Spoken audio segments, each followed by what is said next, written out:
This edition of Minute Meditation focuses on flow.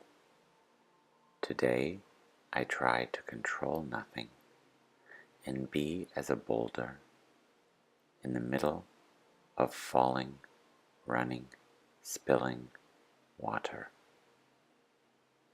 In the middle, let flow,